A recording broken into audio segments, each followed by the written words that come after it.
Hi guys, Pallav সেনাপতি YouTube চেনেলত আপোনালোকক স্বাগতম জনাইছোঁ। আজি আমি DWৰ অধীনত 5550 পোষ্টৰ LP আৰু UPৰ কাট অফৰ বিষয়ে আলোচনা কৰিম।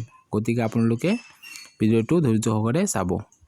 আপোনালোকে জানে যে DWৰ অধীনত LP আৰু UPৰ ভেৰিফিকেশ্যন ষ্টাৰ্ট হৈছে আৰু এই ভেৰিফিকেশ্যন 10 তাৰিখলৈকে চলিব। গতিকে ভেৰিফিকেশ্যন ৰেণ্ডমলি মতা হৈছে। কোনবাৰ বেছি মাৰ্কক নাম অহা নাই, কোনবা কম মাৰ্কৰ নাম আহিছে। গতিকে আপোনালোকে একো চিন্তা নকৰিব যে ভেৰিফিকেশ্যন নাম আহিলে যে চাকৰিটো হ'ব তাৰ কোনো মানে নাই, আৰু ভেৰিফিকেশ্যন নহ'লে যে চাকৰিটো নহ'ব ইয়াৰ কোনো মানে নাই। গতিকে আপোনালোকে কাট অফত মিলিলে চাকৰিটো নিশ্চিন্ত পাব।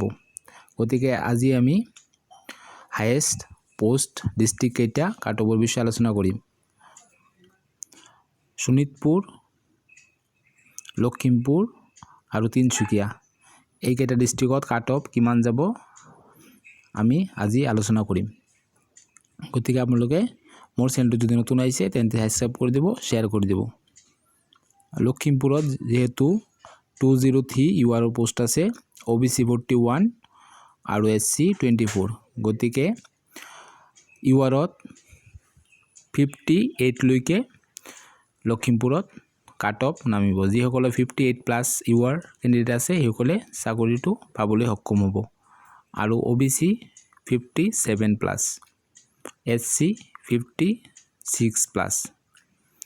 শোণিতপুৰ 223 পোষ্ট আছে আৰু OBCৰ 40, SC 24, গতিকে শোণিতপুৰত 59+ UR কাট অফ আহিব আৰু OBCৰ 58+ আৰু SCৰ 57+ কাট অফ আহিব। তিনিচুকীয়া যেহেতু URৰ 107 পোষ্ট আছে, গতিকে তিনিচুকীয়াত 59+ কাট অফ আহিব আৰু OBCৰ 58+, আৰু যেহেতু SCৰ পোষ্ট নীল গতিকে এইটো কাট অফত নাহে। এইটো আছিল আজিৰ ডিছকাশ্যন, আৰু নেক্সট ভিডিঅ'ত আমি বাকী তিনিটা ডিষ্ট্ৰিক্টৰ কাট অফৰ বিষয়ে আলোচনা কৰিম। মোৰ চেনেলটো যদি নতুন আহিছে তেন্তে সাবস্ক্ৰাইব কৰি দিব, শ্বেয়াৰ কৰি দিব। ধন্যবাদ।